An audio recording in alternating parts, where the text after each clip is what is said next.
Excuse me. Hello, ladies and gentlemen. James here. I'm going to do some part of the video explaining recently what happened with these cops in Mississippi, and a couple of commentators mentioned about this. But I'm going to let this one system. These officers will not. See, they showed up today at court from their various housing units at different counties across. They were police officers. 5 of them were Rankin County deputies, and the 6th one was a Richland police officer. The charges that the ex-officers pled guilty to today stem from an incident which occurred in January, in which, without a warrant, they broke into the home of Eddie Parker and Michael Jenkins. Michael Jenkins, they actually stuck a gun in his mouth and pulled the trigger, causing damage to his inner mouth, which he still has problems speaking with today. These 6 officers spent over 2 hours illegally in that home, torturing those 2 black men while also screaming racial slurs at them. These 6 officers, after shooting Mr. Jenkins in the mouth, left him laying there in a pool of blood while they went outside to devise a cover story. A cover story that involved planting a weapon, taking surveillance video, and throwing the soiled clothes of the men into the woods. The inherent racism embedded in police departments across the South is typified by these 6. See, they operated in a system that they were used to getting away with what they did. And I tell you this with experience. The experience of somebody who has had their own run-ins with Mississippi police departments or the Department of Correction because of the actions I had when I was younger, or because I've hurt people's feelings on TikTok. Police departments in the South and the North are riddled with racism. It is an inherent part of the system that evolved from catching slaves. Now, while people of color and black men especially are going to disproportionately suffer under that system, these officers will not. See, they showed up today at court from their various housing units at different counties across the state with duct tape hiding the name of the facilities they were housed at. These ex-officers will be housed in protective custody for their entire stay, whatever Department of Corrections they are housed in. They will not be exposed to the same conditions that people who have done less are exposed to. They will be kept in protective custody because the system will still protect them even after this. You all have the day you deserve.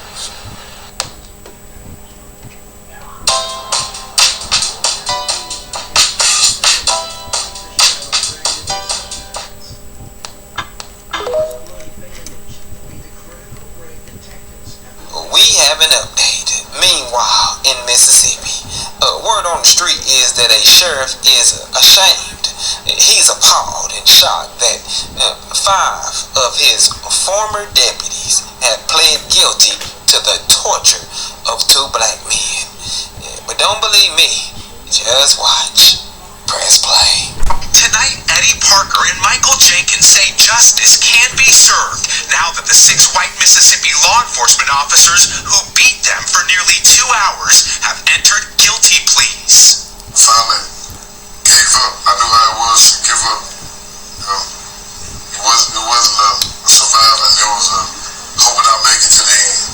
Prosecutors in Mississippi say the officers tortured, used racial slurs, and sexually assaulted the 2 black men inside a Braxton home last January. Court documents reveal the officers, who called themselves the Goon Squad, broke down the door, beat, tased, and threatened to rape Parker and Jenkins while calling them the N-word and monkeys as they accused the men find it odd and strange when they talking about this story in the media that they continue to only give you pictures of the black men, as if they were the criminals, when they were the ones who were tortured and sexually assaulted, and no mention or no pictures of the real criminals. You know the ones I'm talking about, the Goon Squad. Goon number 1, here we have Joshua Hartfield. Goon number 2, Brett McAlpin. Goon number 3, Christian Deadman. Yeah, he gonna be a dead man once he get to prison. Mr. Jeffrey Middleton. Up next we have Daniel Oberdike. Hell, that sound like something you catch on your feet, but I digress. Now my thoughts and prayers go out to these two individuals who had to endure that. I literally watched an interview and I seen both of these grown ass men in tears, simply because of the trauma that they just experienced at the hands of those racist ass officers. And we already know, y'all, this ain't the first time that this didn't happen. And not only are they doing it to black folk, but they doing it to white folk as well. Now, y'all, I believe that this is the first time in history that a law enforcement, a white police officer, has ever been put behind bars for harming a black man. Now, apparently, that's because law enforcement in Mississippi can do whatever the hell they want. Now, as we all know, Mississippi always got a deep, dark, sinister history when it comes to how we treat black folk. Now, here we have individuals who took an oath to protect and serve, but we really know it was to further push white supremacy. These individuals got a kick out of dehumanizing, disrespecting, and denigrating another human being. Hell, they wouldn't even do that to dogs. But hey, what can I say? This is America, and those would be facts on facts on facts on top of facts. Carry on. 6 Mississippi cops have pled guilty for torturing and sexually assaulting 2 black men. And I'm really frustrated because all of the links that I'm looking at right now are showing the photos of the black men instead of the 6 white cops that did this to them. So these 6 cops go by the Goon Squad, and allegedly they go by the Goon Squad because they are willing to use or were willing to use excessive force and not report it. So what had happened was a neighbor called or texted one of the policemen to say that there were 2 black men living with this white woman and they needed to handle it. The policeman texted his police buddies and asked them, quote, "Are you down for a mission?" And they rolled over into the house. Busted in the house, sexually assaulted 2 of the black men with sex toys, beat them with wooden and metal swords, allegedly. Well, I guess I can stop saying allegedly since they pled guilty. They're saying they did it.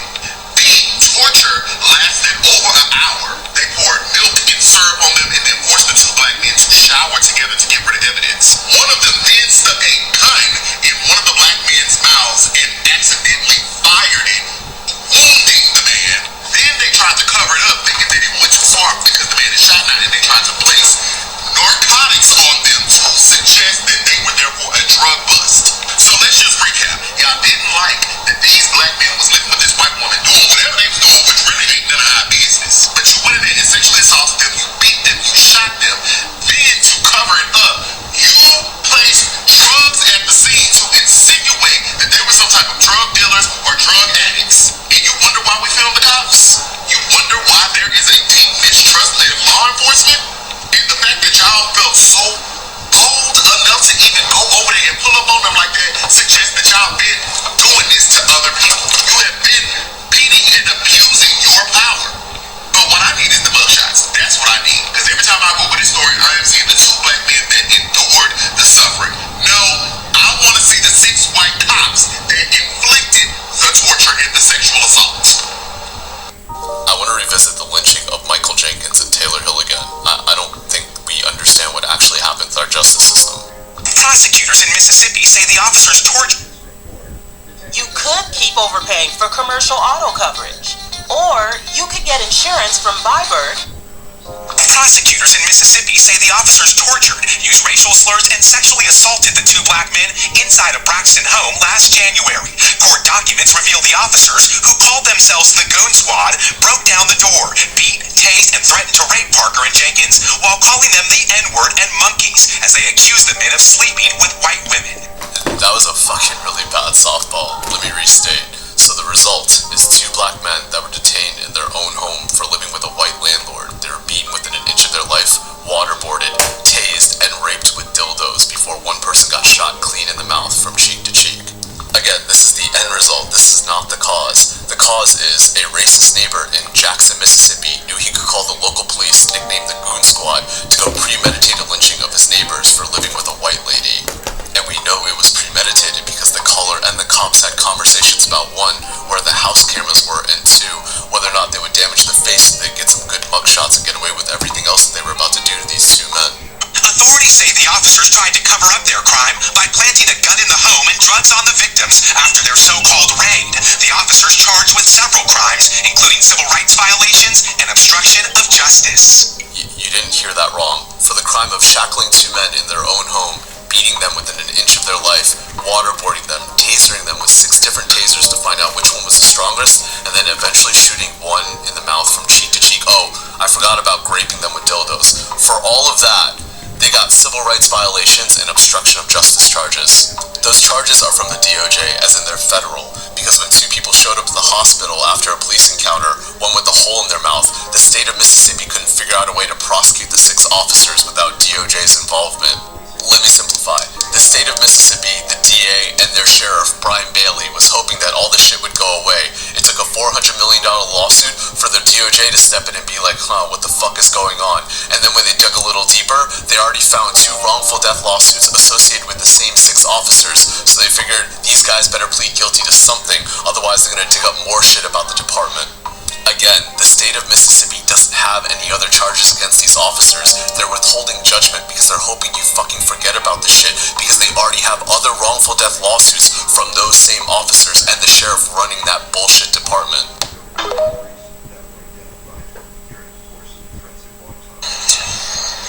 Y'all know what I find really, really sad? In the year of 2023, you still got people that's doing things to people because of the color of their skin. You got people that's doing this shit like they did it in the 40s and 50s and 60s. Like they don't have no accountability and ain't nothing gonna happen to them. And they just walk around and continue to do these things, especially in Mississippi and Alabama, and they feel like nothing is going to happen to them. Well, I want y'all to know that the tables have turned in so many directions. Deep down south, up south, north, south, west coast, east coast. People just ain't taking y'all shit like they used to. And it's hard for y'all to cover shit up now because social media is everywhere. And when something is dead, it gets out very, very fast. So the way y'all used to do shit and cover shit up, and y'all departments and all that don't do nothing about it, that shit hardly exists anymore. I hope they give y'all the maximum sentence. I hope they upgrade your charges. And I hope that the scoundrels and the people that you look down upon, I hope that they bring justice to you. Have a good one. 6 former law enforcement officers have pleaded guilty to federal charges after investigators say the white officers tortured 2 black men for hours, then tried to cover up the crime. So let's revisit what happened in Rankin County, Mississippi, because I think it's really important that we understand the roots of systemic racism and police brutality. Our criminal justice system is the epicenter of where systemic racism thrives because people will say, just don't be criminals. And it's sickening to know that 1 in 3 black males carry that convicted felon label. Yes, you heard that number correctly. 1 out of 3 black boys born today can expect to go to prison in his lifetime. Again, we estimate that 3% of the total U.S. adult population and 15% of the African American adult male population has ever been to prison. People with felony convictions account for 8% of all adults and 33% of African American adult males. And again, 1/3 of African American men have been convicted of a felony. For white men, that figure is less than half that. And more evidence. But I think we get the picture. Let us continue. 5 Rankin County County Sheriff's deputies Brett McAplin, Jeffrey Middleton, Christian Dedman, Hunter Elward, and Daniel Opdyke were joined by Richland Police Officer Joshua Hartfield. The federal complaint says one officer put a gun in Jenkins' mouth, pulled the trigger, and nearly killed. What's crazy is that when you listen to that 6th officer came from a completely different department to join the goon squad. These are exactly the people we're referencing when we talk about the good old boys in the small towns. The good old boy system is comprised of law enforcement, politicians, judges, prosecutors, defense attorney, all working together to cover each other's back. I specifically remember when Stacey Abrams called these good old boys out in Georgia and she was slammed for being anti-cop, anti-law enforcement. These good old boys and these goon squads are all throughout the South, and many of our law enforcement agencies, many of our police departments, many of our correction officers, our prison systems, they have these goon squads that are known for going in and terrorizing. People everywhere are recommending GoodRx. Don't scroll away. It's Senator Warnock. Listen, in 2022, over 400 bills. So 6 former race soldiers from Mississippi who violated 2 black men for more than an hour during the home raid pleaded guilty to federal civil rights charges. They said the Justice Department believes, they said there's evidence to show excessive force, including shocking incident. It said where one of the race soldiers allegedly shot one of the men in the mouth in a mock execution gone awry. It said the federal indictment shows that deputies forced a dildo in the men's mouths and attempted to sodomize one of the men with it. Let me tell y'all something. When we told y'all that the majority of these people have some sort of LGBT tendencies, and they have, listen, tell you something, these white supremacists is obsessed with black men's sexuality. They're obsessed with black men's private parts. They're obsessed with it. Listen, they're the only weak men in the world that will sit up there and want to watch their wives lay down with a black man in front of them. No other group of men I know would do something like that. Definitely not the black man, for sure. But they are sick and depraved. That's all they're thinking about is black men. Like what that one video I did on this channel, when the white woman said that her men is more worried about BBC than even the white women are. And we know that to be true based off of just the history. So they say the charges against the 5 race soldiers from Rankin County, they say, and another one, they say were unsealed in court on Thursday, August the 3rd. They say the defendants, they say, made their appearance before a magistrate, and later in the morning they appeared before U.S. District Judge Tom Lee, they say, who took their guilty pleas. They continue to say, we wanted justice, they say, and we're walking in the pages of the justice in this hour. It said the attorney for the victim, Malik Shabazz, during a press conference. It said the names of the former race soldiers charged, they say, are Hunter Elward, Christian Dedman, they said Brett McAlpin, Jeffrey Middleton, and Daniel Opdyke. They say, and former Richland K9 race soldier Joshua Hartfield. They are facing over a dozen counts. They say the men all were white. They say were charged with conspiracy against rights. They say deprivation. They say of rights under the court of law. They say conspiracy to obstruct justice and obstruction of justice. But none of this had to do with any violation. It's just those charges. And they said Dedman and Elwood are facing additional charges of using, carrying, or brandishing a firearm during the act of violence, which carries a potential life sentence. They said they came into court shackled and bound. They say a far cry from the arrogance and laughing and mockery.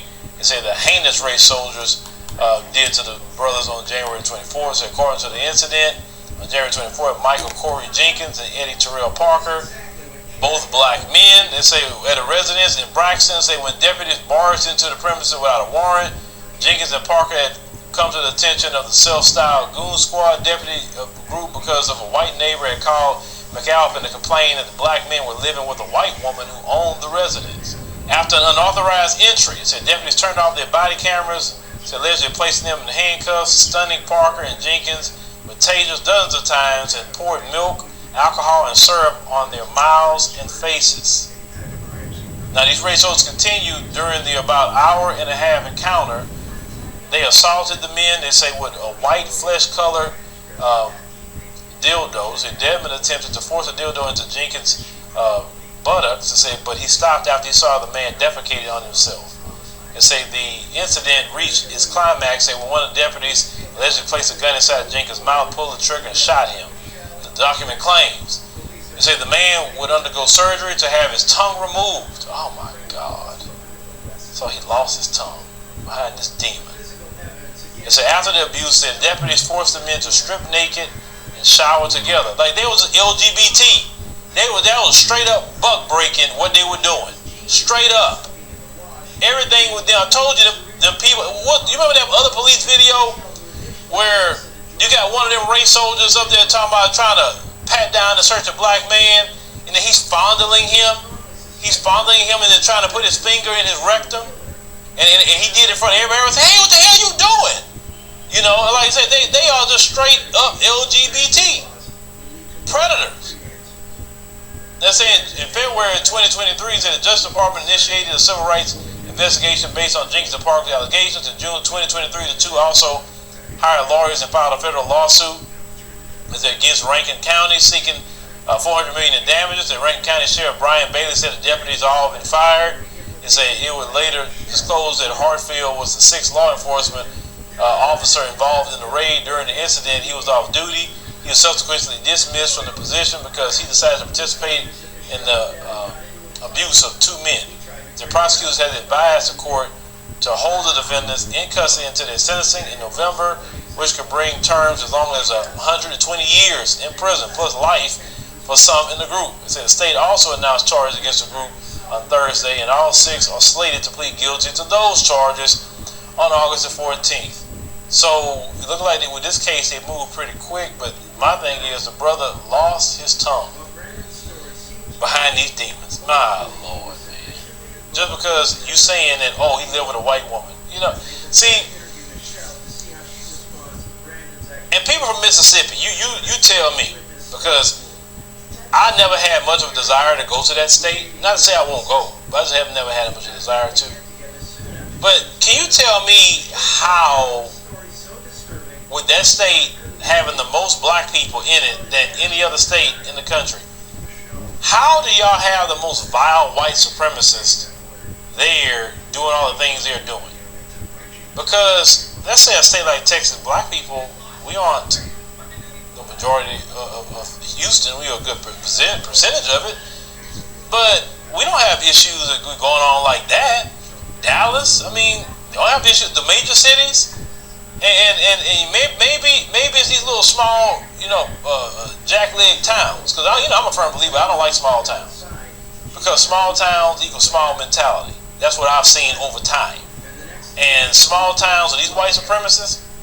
Now, you got your bigger cities like Jackson. Not to say things will happen in Jackson, okay? A lot of things happen there too. But it's not, I don't hear the stories coming out of Jackson like I hear all these other little small towns in Mississippi. So any brothers and sisters that live there right now that can articulate that, like how is it that these white supremacists have such a stronghold on that state and doing the things they're doing, let me know, because I'm definitely won't want that particular education for sure. Because I know Mississippi, Alabama was always a hotbed for white supremacists, historically.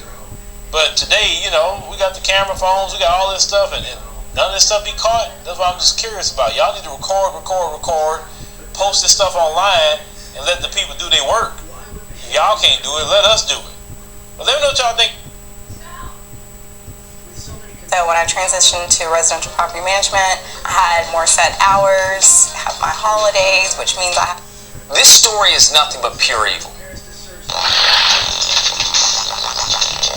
Oh my goodness. So I'm sure many of you guys haven't heard about this story because I barely heard about this story. What happened is absolutely heinous. It's nothing but pure evil, anti-black wickedness. That's what this is. Because in this story, what you have is 6 officers. This took place, I believe, in Mississippi, where officers have pled guilty to torturing 2 black men. Now, I want you to understand that these 2 black men did nothing. All they were guilty of is just being black.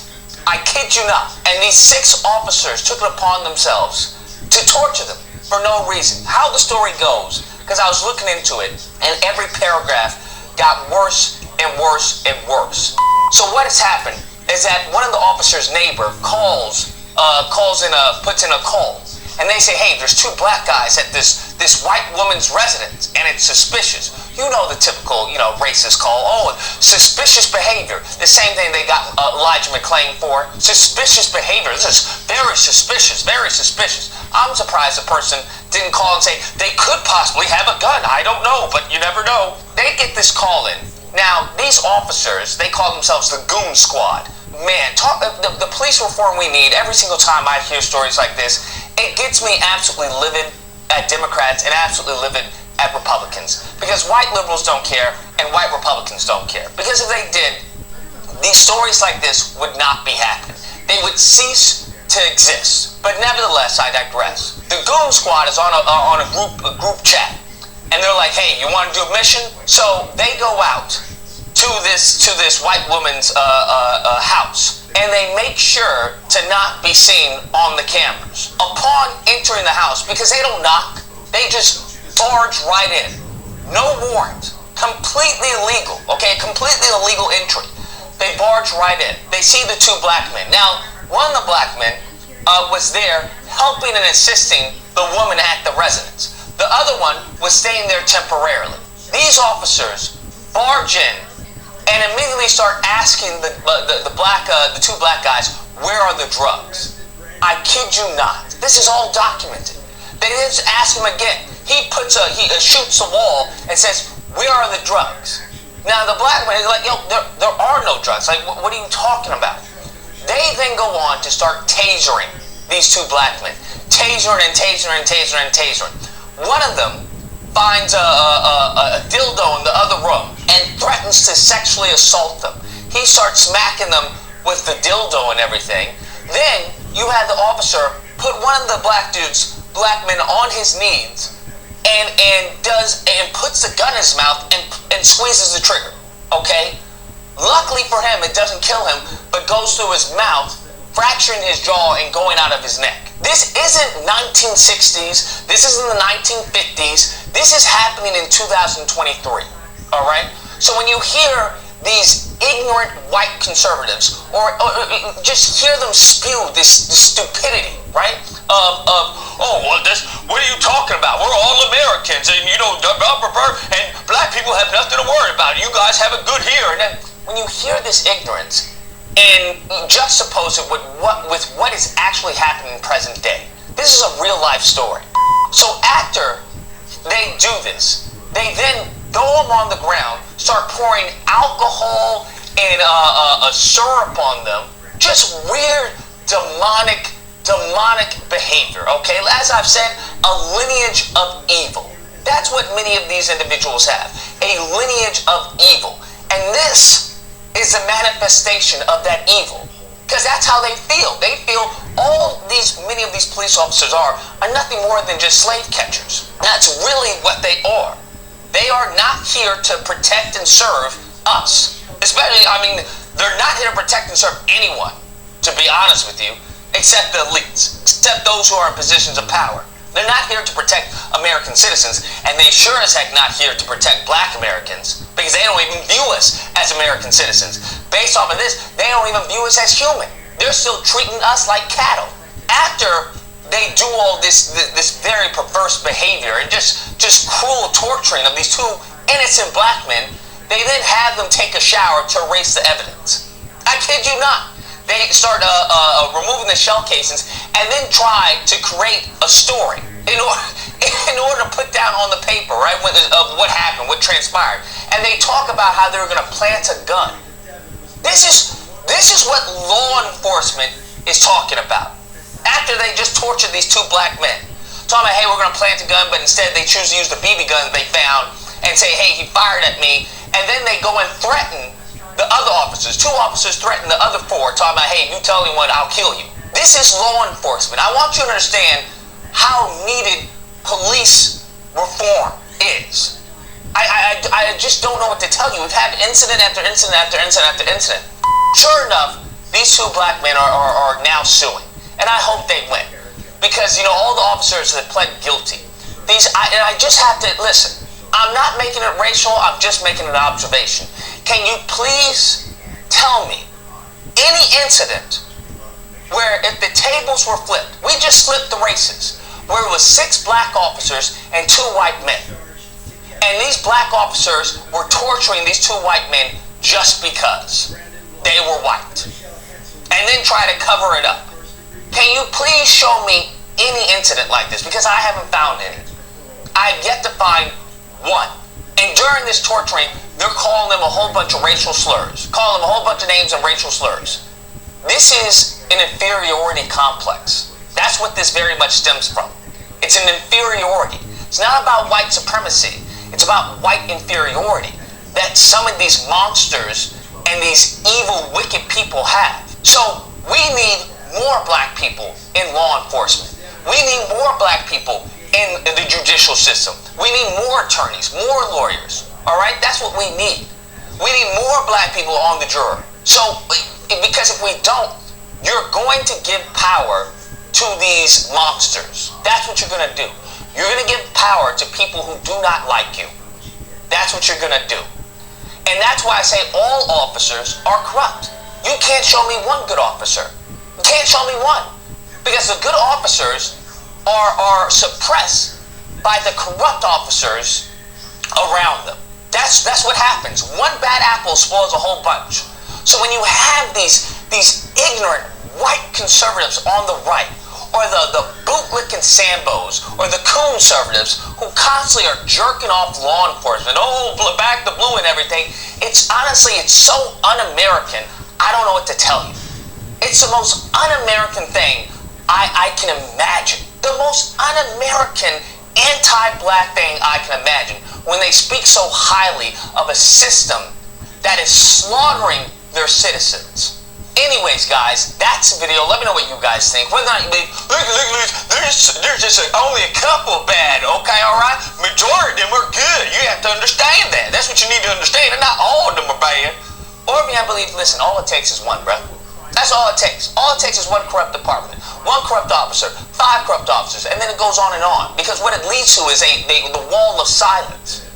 Because these officers are now in fear of their life. Some of them may have families. So it's like, hey, do I jeopardize my family's well-being and our financial stability in order to report on the corruptness of this cop or this sergeant or whatnot? They're not going to do that. They're not going to do that. So the corruption ensues. And who gets the short end of the stick? Black Americans. We get the short end of the stick, and then it trickles down to everyone else. All right? You all remember Daniel Schaefer? Y'all didn't do anything about Daniel Schaefer. Hunter Britton? Y'all didn't do anything about that kid. 16-year-old, knocked out, done, game over. Officer gets 1 year. This perverse infatuation with law enforcement really stems from an anti-black racist mindset. Because they have promoted this belief that black people, bad guy, criminal. And for many non-black people, that's what they believe. So anytime they think of law enforcement, they don't think of themselves being targeted. They think, oh, they're going to get the bad black guy. They're going to get the bad black woman. And it's that type of racism that is going to screw them in the end anyway. And it just comes full circle time and time and time again. But the racist behavior it shields them, it blinds them to any type of change up until the point it's too late. Anyways, if you happen to disagree with this video, with your comments. Also, please click the like, click the notification bell, and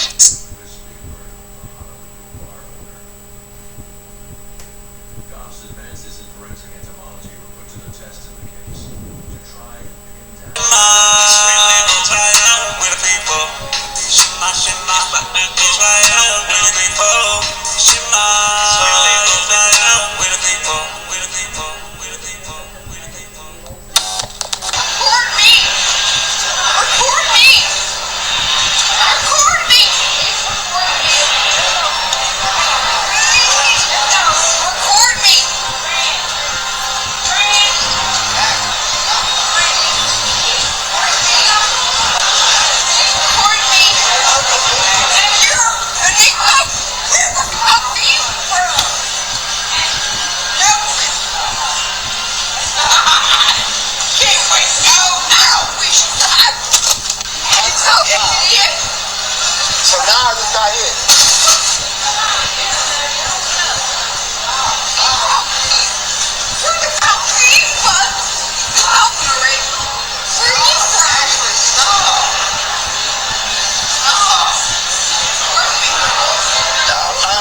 What's the target?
What's your thoughts? Please be respectful with your comments. Amid global market volatility, stock market losses, and rising inflation have left investors with few options. Investing in... Hey everyone, it's your girl Emma. Thanks so much for tuning into the African Diaspora News Channel. Today we're going to talk about a Black Lives Matter protest that took place in downtown Toronto and a white man who had the audacity to show up to the protest in blackface. We'll also see images of our current Prime Minister, Justin Trudeau, in blackface, followed by the former Premier of Toronto, Doug Ford, who will share his feelings on racism in Canada, followed by Quebec's Prime Minister, Mr. François Legault, who's also going to share his feelings about racism in Canada. I'm going to roll the clip and then we'll talk about it. What are you doing here? Why is he? You gotta go.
Of Justin Trudeau in blackface in the 1990s, even the PM admitted he wasn't aware of how racist the act was. Something that I didn't think was racist at the time, but now I recognize it was something racist to do, and I am deeply sorry. What's worse, the myths persist even today. The idea that Canada is somehow immune to widespread racism. Listen to Doug Ford last week. Thank God that we're different than the United States, and we don't have the systemic, deep roots they've had for years. And to Quebec Premier François Legault, who was either ignorant of history or chose to ignore it. I don't want us to compare ourselves to the United States. We have not experienced slavery in the history of the United States. Both eventually conceded racism exists, but their comments still reflect a lack of awareness about our own history. Sadly, that comes as no surprise to Andrea Davis, Associate Professor of Black Cultures of the Americas at York University. I think that our leaders don't don't really have that excuse of saying, well, I wasn't taught this in school, because it's their responsibility to know the histories of the people they represent. It's their responsibility to know the societies that they represent. And again, if we're going to keep saying that this is a multicultural society, then it's upon us, all of us, to really genuinely seek to know each other. Don't you just love the way the cops just rallied around this man, this racist who showed up to deliberately taunt our people on an important day about an important cause, which is our black lives? And he shows up in blackface, and the cops are peacefully walking him out, telling the people that are yelling out at him to stop it, calm down, leave him alone. We know that if a black person showed up to a white person's cause in whiteface, that's not how it would have went down. Now let's talk about Justin Trudeau in blackface. This is the person who runs the entire country of Canada and had no idea that blackface is racist? Really, Justin? Really? Let's not play with each other. You run an entire country and you don't know that this is racist to show up in blackface?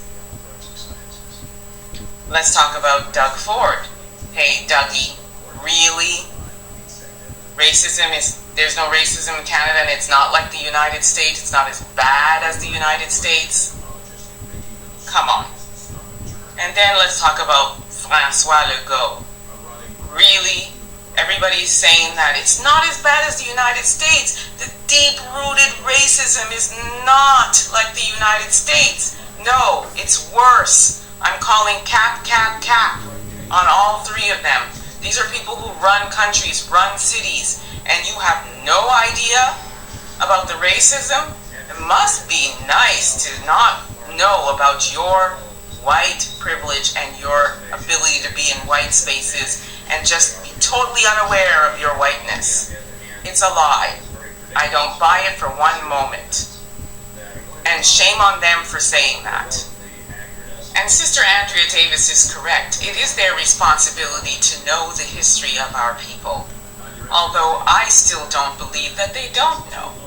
I believe they choose to turn a blind eye to it because our black lives don't matter in Canada. I don't buy it. I said it already and I'll say it again. I do not buy it. These are people who run cities, countries. They should know the history of our people. So, no.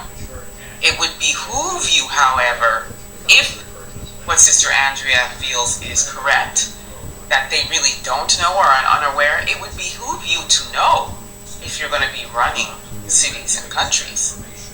Would it not? Let me know what you guys all think. Put some... Share the beauty more conveniently than ever with Sephora and Let's go back Kohl's. to the United States. Find your favorite brands like makeup from Charlotte Tilbury and Rare Beauty, hair and skincare.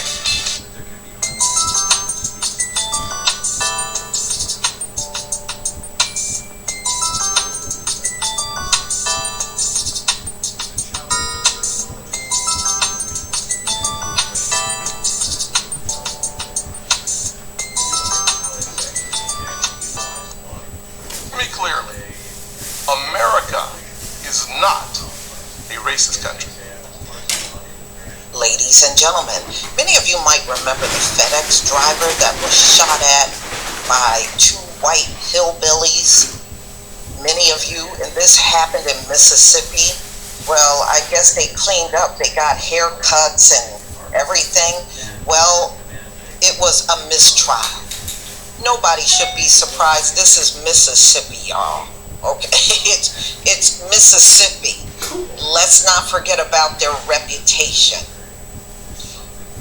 Mississippi judge declares mistrial in case of two white men charged in attack on black FedEx driver.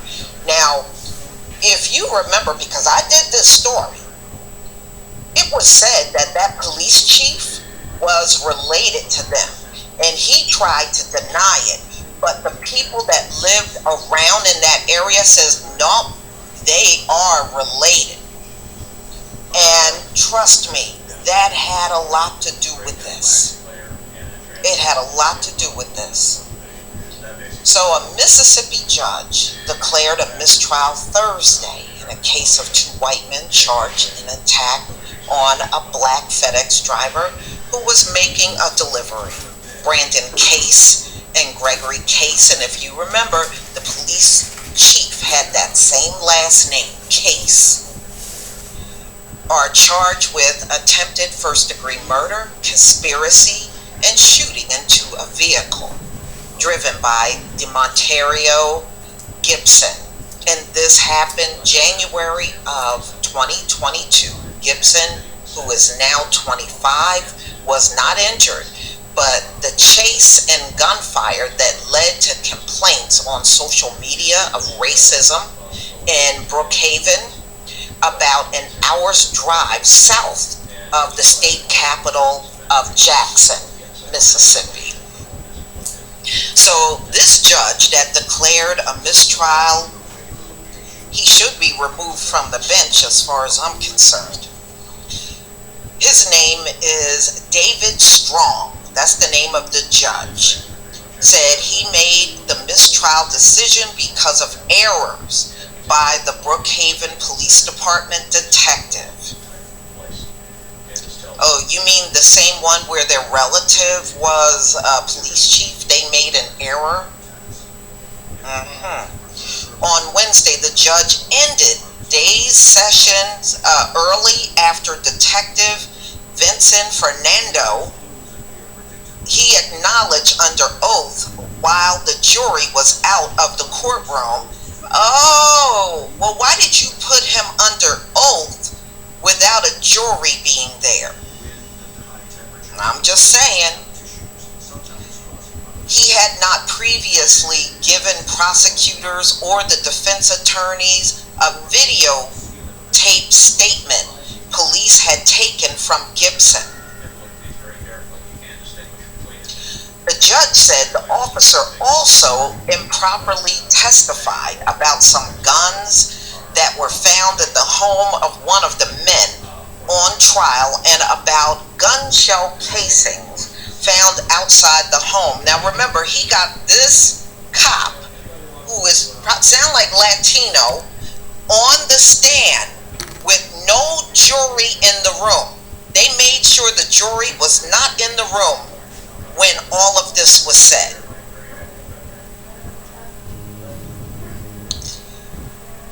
So defense attorneys request the mistrial, and Strong said he had no choice but to grant it. Y'all, they botched this up on purpose.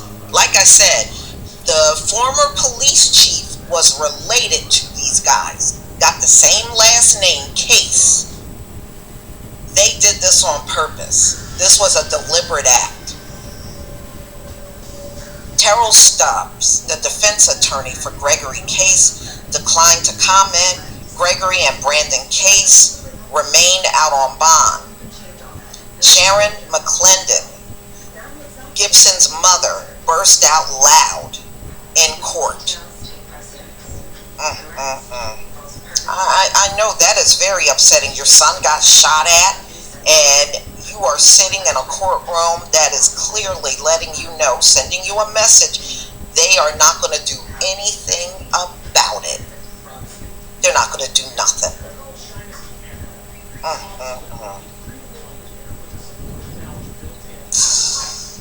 So she left as uninformed Mississippi Highway Patrol officers walked in her direction. Yeah, I bet they did. It's just a form of intimidation. That's all. After court adjourned, the district attorney, Dee Bates, told reporters that from an early age, we're taught to do what we're told. Look at it. So this pipe is leaking in our basement. What if it's 2 a.m.?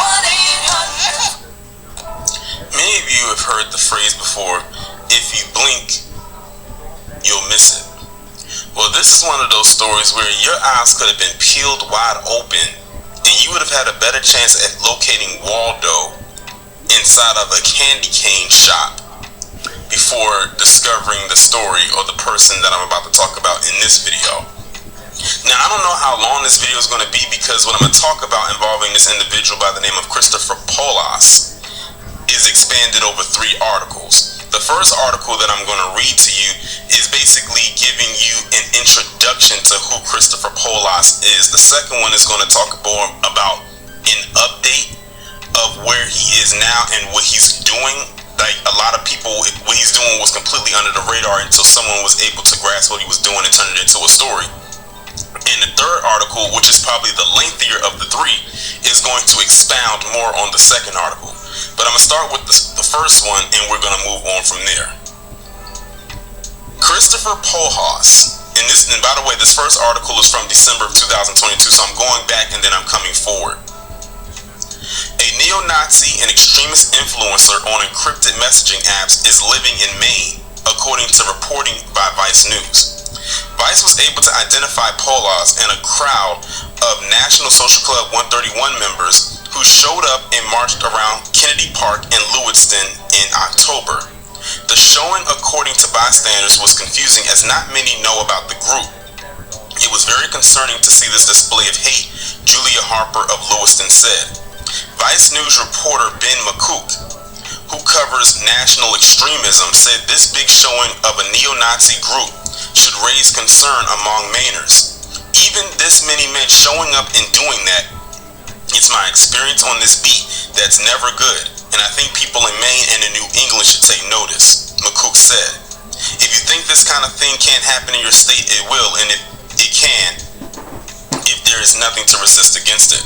McCook said Polas' influence on working with NSC 131 should be also noticed. He was someone who really showed up on the radar of people who watched this space. He ended up having a connection to one of the infamous January 6 attackers. In an interview with Vice News, Polas said, "It's not about getting along with people of other races, but about power. Where does the Aryan get to cash out? We bled out a lot since the Civil War," Polas told Vice News. "It's literal power. But for the people who advocate for refugees and immigrants in Lewiston, the presence of NSC 131, even with an extremist influencer tagging along, does not deter their efforts. They don't know who we are, and they cannot instill fear in us. Together we thrive. We have established tolerance," Fatuma Hussein said. Hussein started the Immigrant Resource Center of Maine in the early 2000s in response to the influx of refugees to Maine. She said then hate groups wrote letters to deter them. They showed up, we stood together as a community, and we came out of it as one larger community, Hussein said.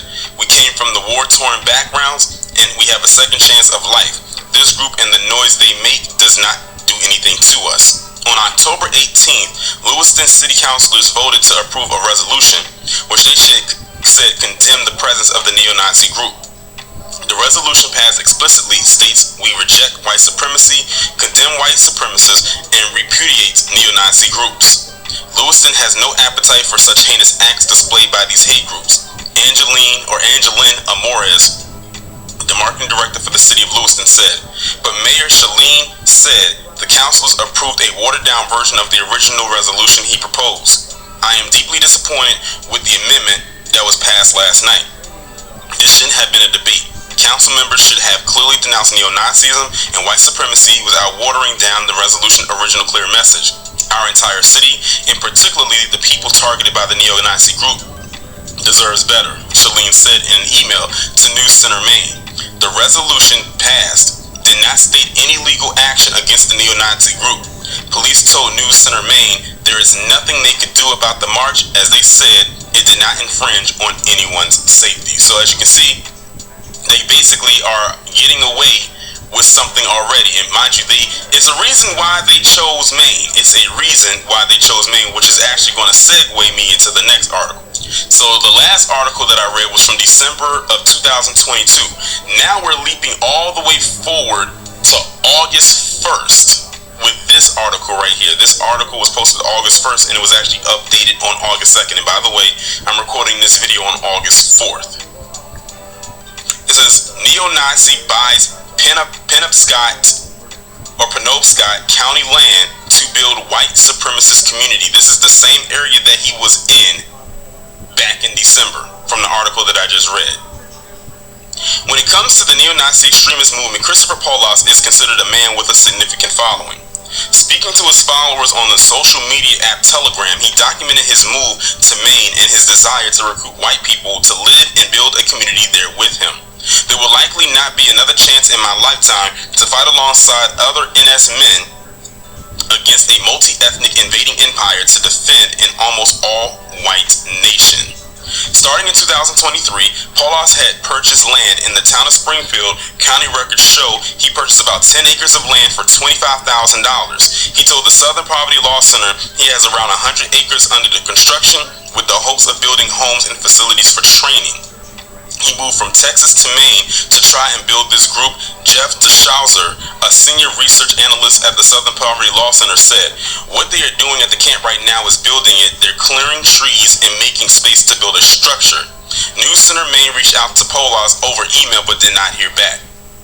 When it comes to those that live in Springfield, they are aware of the neo-Nazis' presence and said community members are concerned. I think no one has come right out and said it, but from reading the different articles, it's obvious that is what he is trying to do. A person working in Springfield said, "I think they are concerned." The person working in Springfield asked to not be named as she feared retaliation. "We are just a pretty close-knit community. We generally know everyone, but once in a while someone comes through like this one that we don't know." Maine State Police confirmed Tuesday it is aware of Paulos' actions but has not made contact with him. For people researching domestic terrorism, like University of Maine professor Karen Sporer, this isn't the first time someone has tried to establish a white-only community. All of them ended in some sort of violent interaction, Sporer said. These spaces provide an escape from the mainstream where they can spew their rhetoric without being doxxed or outed from the community. Sporer said within these groups, their goal may be isolation, but violence leaks into nearby communities. Say if there was a drag queen event at the Bangor Public Library, they could easily mobilize and go to the event. When it comes to taking these threats seriously, one thing is making sure local sheriffs take this seriously. Sporer said local law enforcement needs to monitor these groups such as Paulos' community in NSC 131 in order to stop them from before violence occurs. The reminder of how important it is for early prevention practices when it comes to preventing radicalization in the first place. We saw this occur when Portland police responded to a neo-Nazi march by NSC 131 members on April 1st. No one was arrested by police. Community members protested and criticized the city and department for how they handled the incident. After a month-long investigation, the city suggested hate crime and First Amendment training for officers. Like that's going to do anything. News Center Maine asked the Portland police for an interview about how that training is going, but it was declined. So as you can tell by this particular article, now it's going into this guy, and I believe that's him right there in the picture. Now they're going more in depth with, okay, he's been scoping out this area for a while. He's basically building up an enclave and he's built a community for his group and for his tribe. And how the residents out there are responding to it. Now we know the state of Maine is pretty lily white. I don't know if there's even one single full-on black person that lives there. It might be, but they are literally a speck of salt, a speck of pepper in a sea of salt. If you catch the analogy. So this particular article right here, again, is basically now you're getting an update. He's built this tribe. He's starting to build this community. Now, the last article I'm going to read, which I believe is the more lengthy of the two articles, like I said, is actually going to go in full-blown detail about what this guy is doing. Like, it's going to give you, like, almost a full rundown. So this one is it right here. Now, even though, granted, this one was posted before the previous article, but I wanted to read that one first because that one was a smaller version of this article. Now, this article is coming straight off of the SPLC, or the Southern Poverty Law Center. So they go into way more detail. So as you can see on the screen, it says neo-Nazi ex-Marine buys up land in rural Maine for a blood tribe. But pay attention to the subheading right here. Since the beginning of 2023, neo-Nazi and ex-Marine Christopher Allen Paulos has ramped up his efforts to create a white supremacist enclave in Maine by accumulating rural property, soliciting cryptocurrency donations on Telegram, and embarking on a cross-country recruiting trip, according to messages Polas posted to Telegram. So as you can see, this guy is on a mission, and right now his mission seems to be, let's just say, fulfilling itself. Let's just be frank. Maine's a white state, has always been a super white state. Let's keep it the way it is, Polas said in a May 11th interview with a journalist that Polas recorded and posted to Telegram. Polas, who has led members of his swastika-toting blood tribe to disrupt community events in Ohio 3 times, appears to be in the early stages of building a headquarters for his group near Springfield, Maine. Now that's interesting. They said that they have led events to disrupt Academy. For those of y'all who are new to the channel, when I say Academy, I'm talking about the LGBT community in Ohio 3 times. Mind you, they're based out of Maine. And they said they went over there 3 times. I don't know if they was in Ohio and then they went to Maine, but it said they went over there 3 times. I would like to know, they always love to say that black people are the most homophobic, yet this guy led a charge against Academy events not once, not twice, but 3 times. I hardly believe there was any black person in this group, considering we already know what their mission statement is. Like, they're trying to maintain a certain level of whiteness. If not, if they can completely let it be overran with whiteness, they would. Over the past 4 months, Polas also appears to have brought in his network of extremist connections, along with his previously reported connections to the neo-Nazi Nationalist Social Club, or NSC 131, and a convicted January 6th rioter, Riley June Williams. Polas recently posted images of blood ritual initiations and has claimed associations with neo-Nazi activists and publishers around the country. Whatever, you doxed me. Whatever, old news, Polas said in a voice message in response to a request for comment Hate Watch sent via Telegram. When asked what he would say to Springfield residents who may be concerned about the existence of a neo-Nazi compound in their community, Polas said, "The people in Springfield know me. I see them all the time. Everybody knows who I am. It's a town of 400 people. Nobody doesn't know who the fuck I am when I walk in anywhere in Springfield, Lee, and Lincoln. Everybody knows who the fuck they're looking at." Lincoln is a town about 20 miles west of Springfield. Lee is located about 9 miles east of Springfield. I had to move somewhere, You guys are so weird, Polas said.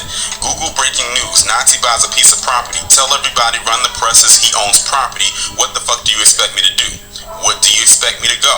Where do you expect me to go? You want me to go to your neighborhood? Why are you guys so goddamn awkward? This isn't a news story.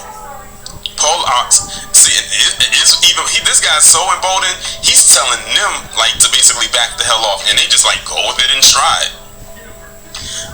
Polas also goes by the online moniker The Hammer. Reportedly moved to Maine in 2022 to build a white supremacist community that will provide a place for the Blood Tribe to network, strategize, and train.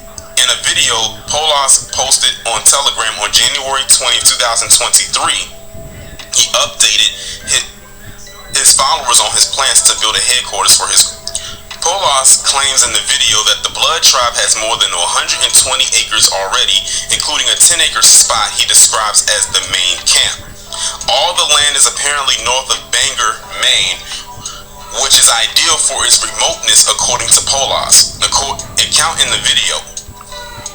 In it, Polas also claims his group is in the process of purchasing a neighboring 10-acre property that comes with all the utilities we need: septic, well, electric, and a whole cabin. He claimed purchase of this property will cut 1 year off the group's original plans to build a base of operations for the group. A Hate Watch investigation has identified the location of the proposed main camp in Springfield, Maine, which sits near the intersection of Moores Road and Bottle Lake Road. After receiving a tip from a concerned resident who spotted Polas at a local gym, Hate Watch found a quit claim deed and mortgage deed filed with the Penobscot Country Registry or County Registry of Deeds that identifies Polas and his associate Fred Boyd Ramey as the buyers of the property. quitclaim deed is a document in which the seller renounces their legal rights of property according to real estate listing websites. Ramey signed the mortgage deed on March 8th. Polas' signature does not appear, but he is identified as a buyer in the document. On March 11th in Wadsworth, Ohio, Polas and Ramey were seen screaming obscenities and slurs at participants of an Academy inclusive event, according to a video posted on TikTok and YouTube. Polas and Ramey do not conceal their identities. Ramey received attention in 2020 when he was featured in a commercial for Andrew Yang, who was then a Democratic presidential candidate. Hate Watch sent a request for comment to an email address associated with Ramey and found on data broker websites but did not receive a response. The documents Polas and Ramey signed do not identify an address for the property. Instead, the documents identify a lot number, a land survey plan, and a map file number for property.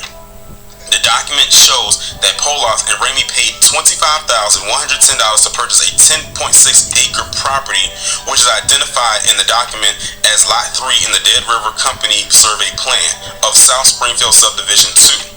The mortgage deed for the property shows that Polas and Ramey signed a $25,000 promissory note for Lot 3 to be paid back over the course of 4 years, which corresponds to a video message Polas posted on Instagram February 18th claiming that he purchased the main camp property via owner financing.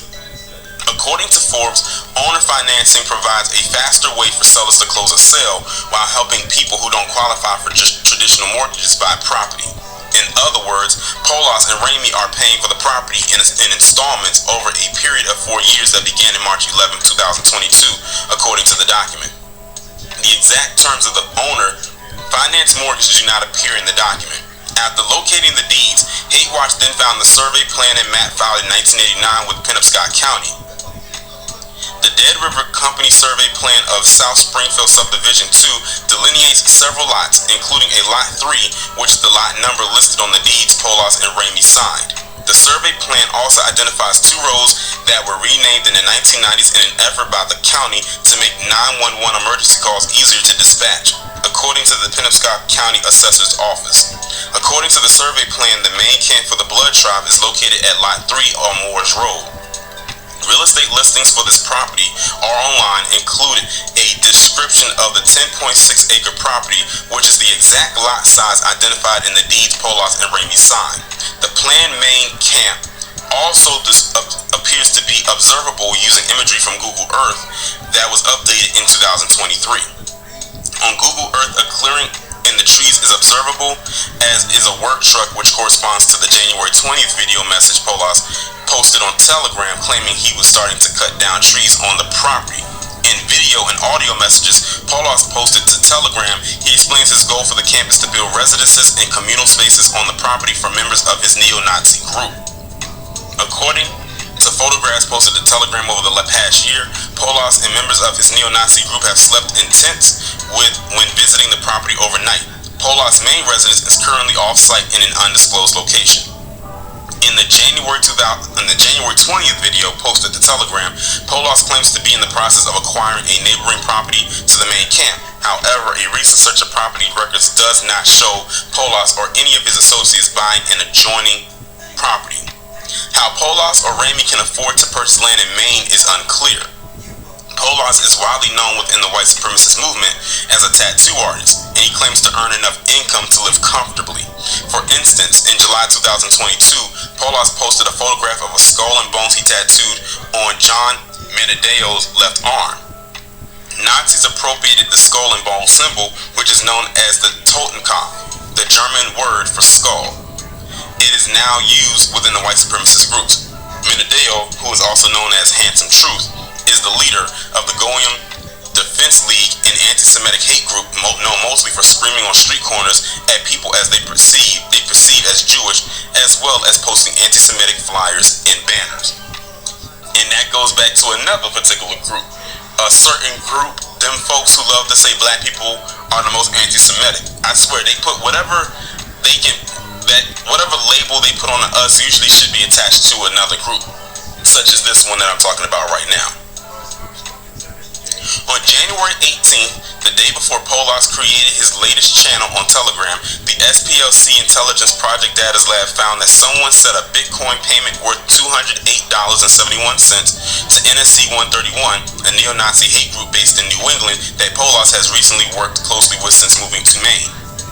Another payment worth $607.36 was sent to the Coinbase donation address for the Blood Tribe. This is the first time the Data Lab has observed the Telegram bot being used to issue cryptocurrency donations to a hate group. While appearing on a white supremacist podcast on May 6th, Polas claims to receive a percentage of sales from neo-Nazi book publisher. Responding to questions about the publisher, Polas states, "Yeah, that's Grandpa Blood Tribe. I make a certain percentage off of the stuff that I sell, and we're looking to increase that and have more inventory." For his part, Ramey is listed as the owner of White Working Class Consulting LLC, according to business records. The business, which is licensed in Wyoming, uses a residential address in Cheyenne that is listed as the primary residence of Ramey, according to data brokers. It is unclear what services Ramey's business provides to customers. Polas recently finished a 4-month cross-country trip in May in which he claims to have driven 10,000 miles to recruit, organize, and grow his group, according to messages and interviews he has given on far-right podcasts. In his response to Hate Watch, Polas confirmed that he did indeed drive 10,000 miles. Polas' Telegram channel is littered with photographs and names of places and groups he visited on his trip. In a February 18th video posted on Telegram, Polas states that he decided to take the trip after the FBI visited his Normie support network as well as the realtor that sold me my land. He continues, "They visited the guy that I'm owned and financed through and who I was initiating a new deal with for more land." Polas also claims that he is financing the trip by tattooing supporters along the way. He also states that he will be in the North Midwest soon. Hate Watch left several messages on the FBI field office that oversees Maine but did not receive a response prior to publication. A spokesperson for the Maine State Police confirmed that they are aware that Polas is in the state but have not had any involvement with him so far. In other words, to me, it sounds like they don't care. So it seems to me also the people that have a problem with this dude in Maine, they on their own. Because based on just that part that I read right there in the previous article where they was basically stating some of the same thing, they literally are left to fend for themselves. It's almost to the point where they say, well, there's really nothing we can do unless something actually pops off. But you heard what one of the people said in the previous article. Stuff has happened in the past. So this is nothing new. And they fear that something else is going to happen again because it's like clockwork. It's pretty much routine at this point. Like, there's not one incident where something like this occurs and nothing or no violence will occur or ensue. In video and audio messages, Polas posted to Telegram. Sorry I made this so long. It go on and on. I mean, yeah, that's his right, to have that. But you see how evil, conniving racism is throughout this whole video. You see it in different commentators with the Mississippi cops and that one other story out of Mississippi, the situation in Canada. And you see the manifestation of it over and over and over. And there's the other video I'm going to do that clarify why these men do this. Why they took because of a white woman. I'm going to do a video on that and the history on that and what motivates them to do that. Because one of the content creators, Lucas, going to break it down. What this one man said that start with this. I'm also going to give you the history of what this interracial with the slave and the slave master was about. And it doesn't mean that all interracial relationships was like this, but to certain percentage of people it was. That's why there are some black people and some white people don't. Well, the black people, when I show you, that's the reason why they don't, because they think they see the history of that part of the interracial relationship. White people don't want the blood because of what the black people were property. So this is what it's about: mistreating other people as that they're less than an animal. So they don't want something and they believe that black people were part of an animal. That's why they said about the monkey and all the stuff like that, and describing some places a varmint, you know, with dark eyes and stuff. Oh yeah, that's what it was. But that motivates all their ignorance. But you see, I have to show you that this stuff is generational. And stuff is keep manifesting. And hey, come to the last video. And people, hey, that guy has it right. Even though he's a skinhead, I don't necessarily believe what they do, but they want that clearly. They want separation. But if they strike out, you know. But for the people in Maine, I know not everybody in Maine agree with that, regardless of what race or color they have. But when it's a majority white state, that's what they're going. And that's not just Maine. There's a whole lot of states and a whole lot of counties that are still all white throughout the United States of America. And they fit. In the one video, I'm going to show you how this man feel that they're going to be less than in the future. No, they don't. Only a certain percentage of people of a race marry out. A certain percentage of white people marry out. Just a small percent. And probably a certain percent of black people. Not all white people want to marry a black person. And it's not because they, just like any other people, they want to see people that genetically look like them. That's not racist, it's just a fact. You know, so that's why in some cases, and that was the obsession with with that part about the interracial thing. And there's some people that choose to just fall in love with it, fall in love with it, work out. But on the next video, there's a woman, I don't know if this is true, but she said that these white men are going to try to pass the law that interracial relationships is going to be so severe. It's going to be like what they do in the Arab world. Put it to you that way. There's a certain law called Sharia law, and one of the things was based on interracial. It's deep. Wait till I show you this one. Well, anyway, I don't want to make this video too long, but I hope you like and subscribe. Sorry being so long, but I had to show you a pattern. Thank God for all the different containers. Mason Lucas, Lisa Guevara, Tareen, and the young lady. And thank you for letting them. But I just had to put it together. How this thing is, how it really is. I don't get that many views on it, but the reality of it is racism is still around. And remember what I say, it transforms. And it's so blatant in certain parts. But other parts, it transformed. In Canada, it transformed. In Ohio, it transformed. In Mississippi, it's blatant. That's the direct. Direct is Mississippi. Blatant. Canada, like Ohio, like the United States, Ohio, like here in Ohio and other northern states, just blend in. Just hush hush, put under the rug. Until something exposes it in a different dimension. Alright then. Well, it's gonna get good. Till next time, take care, be blessed. Like, share, subscribe. Take care.